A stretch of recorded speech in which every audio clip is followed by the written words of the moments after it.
Good morning, it's Tuesday morning. It is the third Sunday. We're coming up on the third Sunday in Advent. And we turn our attention from the second advent of Jesus, his second coming, to his first advent, his birth in Bethlehem. And you might notice I'm cozy warm because I'm wearing this as a tribute to Emily, who was concerned and said that I should always wear a hat when I'm at the bridge in the winter. So this isn't quite a hat, but it does keep my ears warm. Thank you, Emily, for caring. One of the wonderful things about our God is that He always keeps His promises. And did you ever wonder how many promises there were in the Bible? If you believe the experts, it's between 3,000 and 30,000, which isn't very helpful. However, if you believe Herbert Locklear, who actually wrote the book on the promises of the Bible called All of the Promises in the Bible, there are 7,147. So I'm going to go with that, but let's just say there are a lot of promises in the Bible. And as near as I can tell, the very first promise comes in Genesis chapter 2, verse 17, where God promises that if Adam disobeys him and eats of the tree of the knowledge of good and evil, that he would die. And die he did, because he did eat of the tree, and he died spiritually. He no longer was eternally alive. And in chapter 3 of Genesis, another promise is delivered, first to the man, then to the woman, then to the serpent. And the promise of the serpent is that there would come a child to be born, the Messiah, who would crush his head, and the devil himself would die.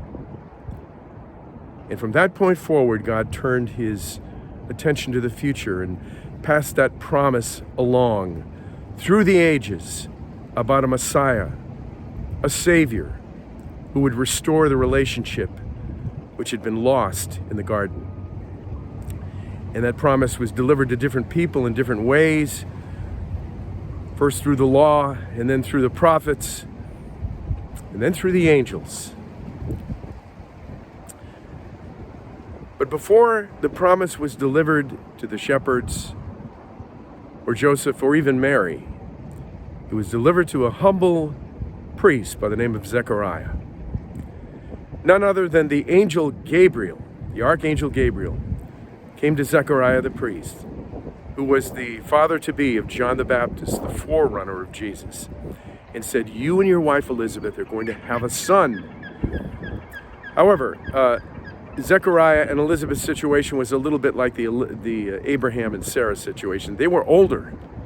They weren't supposed to have children. And so when Zechariah heard the promise, he said, "How is this going to be? Because we're old."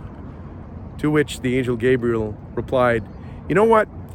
You're not going to be able to talk for a while because you didn't believe the promise of God." And so Zechariah's mouth was shut and he was silent. He couldn't talk. But when God opened his mouth, the promise that had been passed through the generations, beginning in Genesis chapter 3, of a Savior, of a Messiah, poured out in the most beautiful way in the verses that I've included in the flock note this morning. And he prophesied of the Messiah.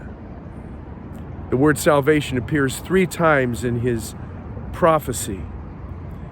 But up to that point and before, it had only ever been a promise in the mind of God, an intention, and never had entered space and time until, as the Apostle Paul says in Galatians chapter 4, verse 4, when the fullness of time came, God sent forth his Son, born of a woman. It's upon this first advent of Jesus, promise kept, when Jesus was born in Bethlehem, that we reflect and celebrate until Christmas. Do that today. Enjoy your Tuesday. God bless.